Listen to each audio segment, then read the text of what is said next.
guys, welcome back to my channel. My name is Brittany. If you are new here, thank you for stopping by.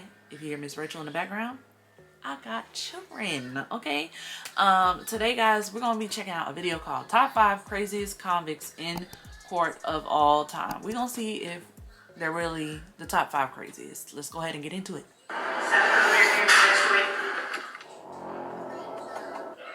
Now, we had to bleep some of that because he was... Answer, you don't believe you're crazy, do you? Why would you ask him that? Obviously, the answer is going to be no. This is Marquee Lloyd, who's in court for fatally shooting a police officer in Orlando, Florida. Lloyd was already on the run from the police after he killed his former girlfriend, who was pregnant with his child. A month later, we can see Lloyd walking into a Walmart. Only moments later, Lieutenant Deborah Clayton of the Orlando Police would also walk in. On security cameras, we see them cross paths multiple times. When Lieutenant Clayton was walking back to her car, she was made aware that Lloyd was spotted in that same Walmart. She went back in to make an arrest. As she approached Lloyd, he pulled out a gun and shot her 4 times, ultimately killing her. Lloyd managed to escape the scene, sparking a manhunt for who, at the time, was the most wanted man in Florida. 9 days later, Lloyd's house would be surrounded by SWAT. If you watch closely through infrared cameras, we can actually see Lloyd bear crawl his way to his arrest. Though Lloyd seemed to have surrendered, during his arrest he suffered severe injuries to his face. In fact, he lost one of his eyes because of the beating the officers gave him. Some would consider this an eye for an eye. Fast forward to his court appearances, where Lloyd would be seen throwing tantrums. That did was somebody else I absolutely don't know nothing about. And they framed me. Doing a first appearance here, and he can crazy take eyes. it after he signs. Have him sign the no contact. And even threatening the judge. Mr. Lloyd, watch your tone and the way you speak. That man don't care. He already killed a police officer. He do not care. Look how many of them it take to move this man. Later, Lloyd would be given the chance to speak. All my life, I looked out for people. All my life, I did for my people. This city loved me. I didn't have a gun. Do they? And I thought she had them armed herself. And when she made a move, I just was reacting to everything around me. He attacked me. He put my mindset somewhere else.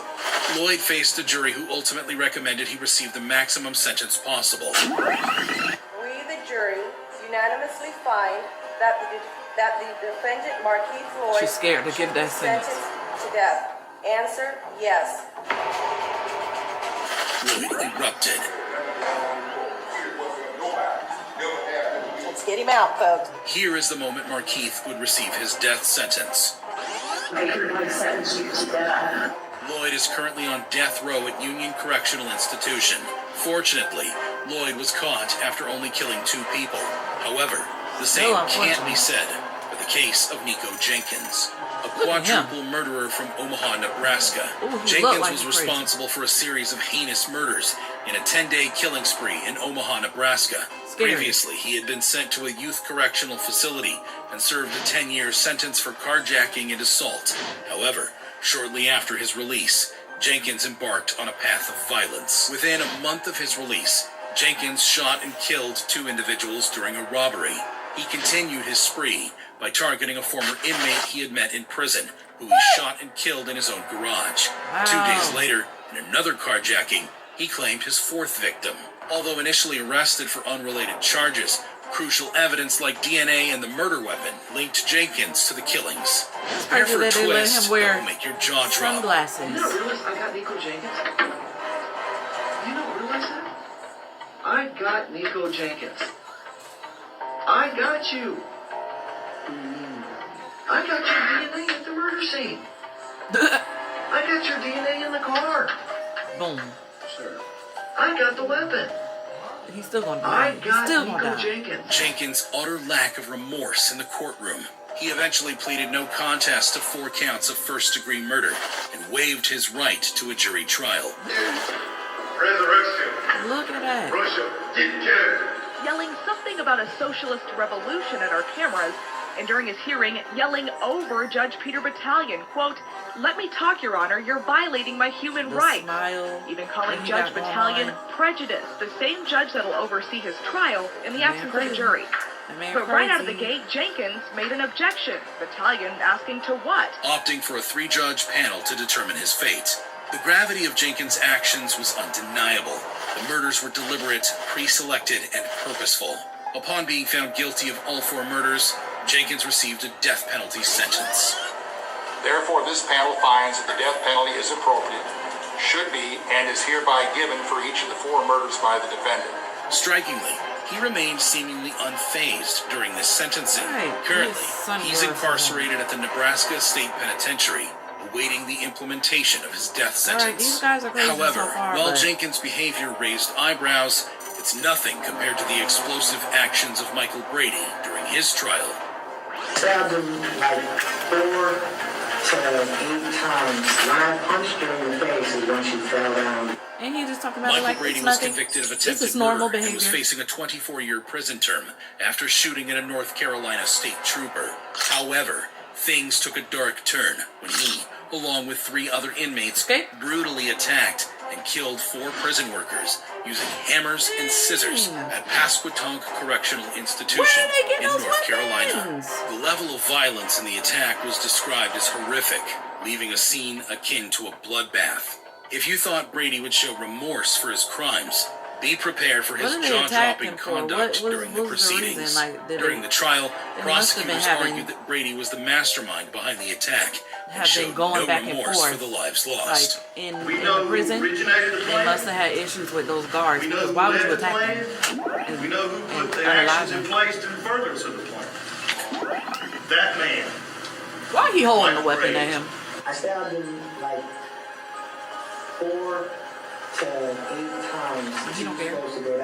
Then Brady took the stand. You can ask me anything you want. I'm gonna tell the truth. How it was, whether it hurts me, whether it helps me. I don't care about that. Answer, you don't believe you're crazy, do you? No, I don't think I'm crazy, no.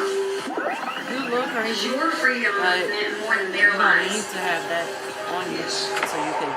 That's how I am until some big event, whether it's shooting a state trooper, whether it's trying to escape from prison, whether it's a serious fight, whether it's whatever. Once that big event happens, all the pressure's gone. He was found guilty, and at his sentencing, he maintained a disturbingly emotionless demeanor. The jury unanimously recommended the death penalty, a sentence the judge readily agreed upon. I see a pattern here. All these people are getting that penalty. Brady's now incarcerated in Colorado. He awaits his date with the death penalty.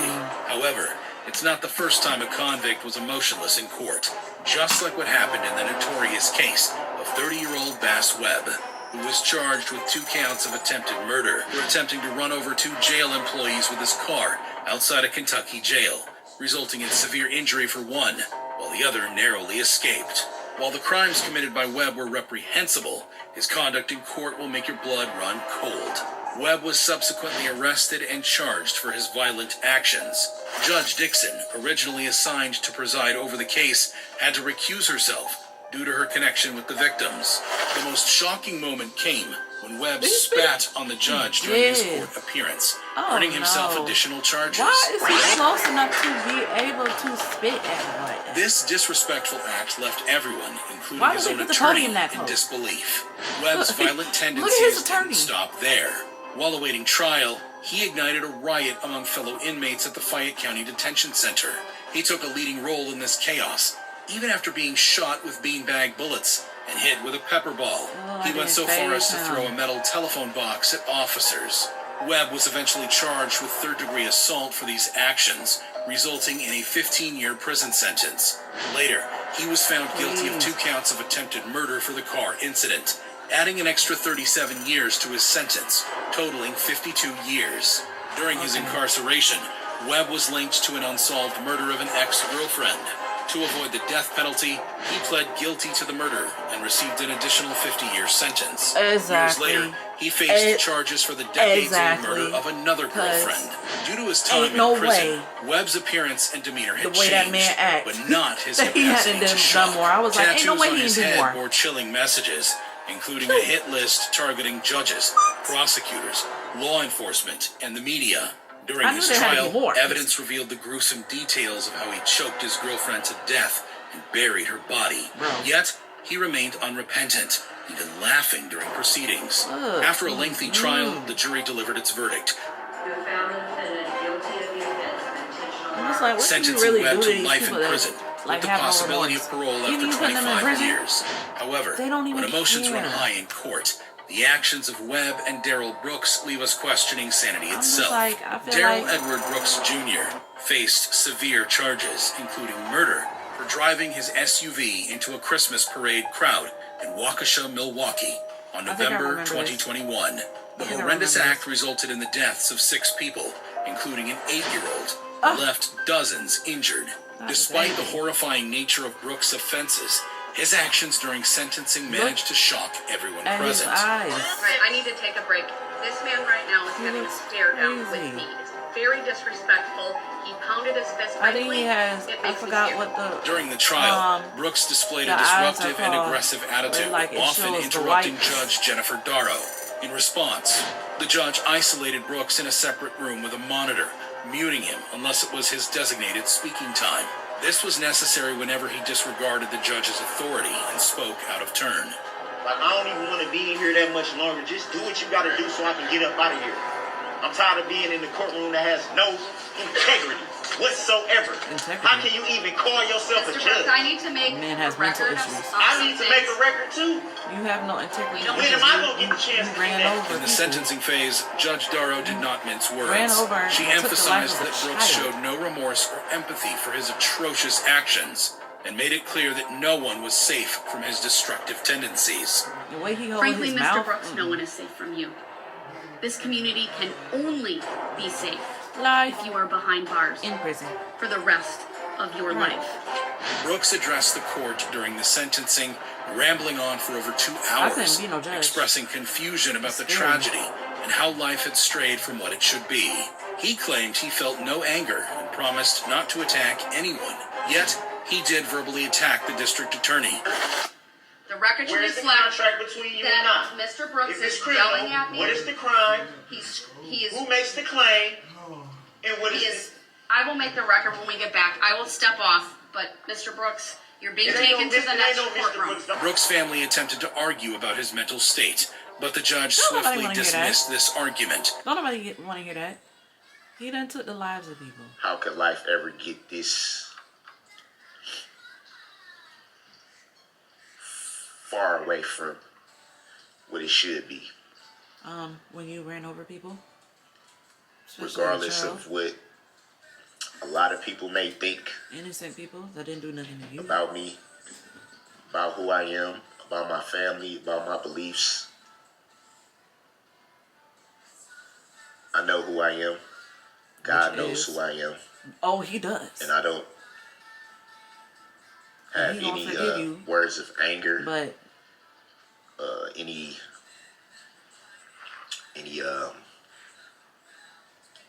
shots, so to speak, to throw back.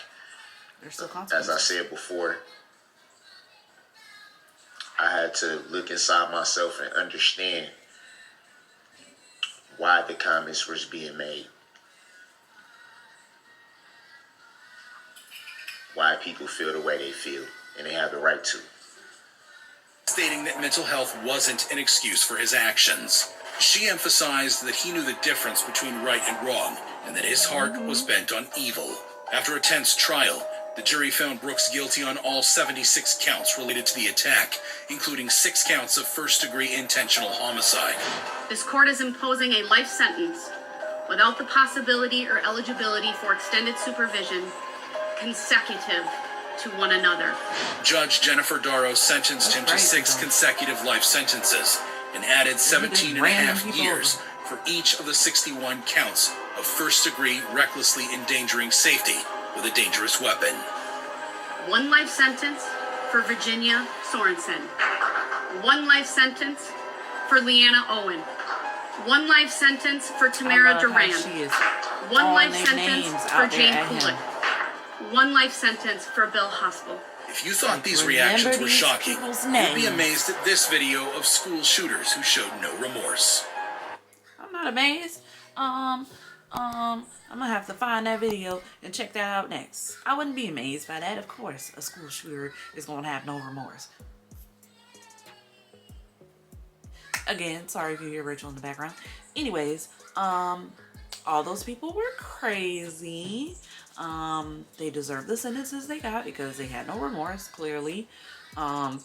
Last dude, only way you could say mental health played a part in your actions and that should play a part in your sentencing is if you were having visual and auditory hallucinations at the same time, and you see people as like these alien figures or something, and you thought they were shooting lasers at you.